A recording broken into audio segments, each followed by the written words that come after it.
নমস্কার, গুরু কৃপাহীকে বললাম। আমি আজ আপনাদের সফলতা প্রদানকারী কতগুলি অসাধারণ টিপস নিয়ে আলোচনা করছি।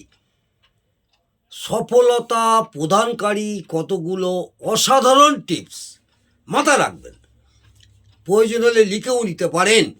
একটা কাঁচা সুপারি নেবেন, সেই সুপারির উপর লাল সুতো ভালো করে জড়িয়ে সেটিকে গণেশ রূপে স্থাপন করে প্রতিদিন ছোট করে পূজা করুন। প্রয়োজন হলে গণেশের মন্ত্র পাঠ করে গণেশ রূপে পূজা করুন। সর্ব কাজে সফলতা লাভ করবেন, অবশ্যই করবেন, এটা মাথায় রাখবেন। আবার বলি, একটা কাঁচা সুপুরির উপর লাল সুতো ভালো করে জড়িয়ে নিয়ে সেটিকে গণেশের রূপে স্থাপন করে প্রতিদিন ছোট করে পূজা করুন। যদি ঘরে গণেশ থাকে তো ভালো, গণেশের চরণের কাছে রেখে পূজা করবেন। গণেশ না থাকলেও গণেশের নাম করে গণেশ রূপে জানবেন এটাই আমার সিদ্ধিদাতা গণেশ। এইভাবে প্রতিদিন ছোট করে পূজা করুন এবং সর্ব কাজে অবশ্যই সফলতা পাবেন। 2 নম্বর, সকালবেলায় ঘুম থেকে উঠে স্নান সেরে শ্যামা তুলসী গাছে তামার ঘটিতে জল অর্ঘ্য দিন। তামার ঘটি করে জল অর্ঘ্য দিন। ও সন্ধেবেলায় যখন সময় পাবেন, সন্ধেবেলায় সময় শুদ্ধ ঘিয়ে প্রদীপ জ্বালান।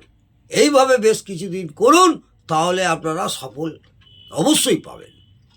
এছাড়া শ্মশানে বৃদ্ধি হওয়া গোলাপ গাছ দেখবেন, শ্মশানে যদি কোনো গোলাপ গাছ থাকে, সেই গোলাপ গাছ থেকে তৈরি হওয়া আতর অর্থাৎ সেই গোলাপ গাছের থেকে তৈরি হওয়া আতরে তুলো কানে রাখলে সর্বত্র সফলতা নিশ্চিত রূপে প্রাপ্ত হবে। যদি সম্ভব না হয়, শ্মশানে যদি গোলাপ গাছ থাকে, সেই গোলাপ গাছের একটা ফুল তুলে নিয়ে আসবেন।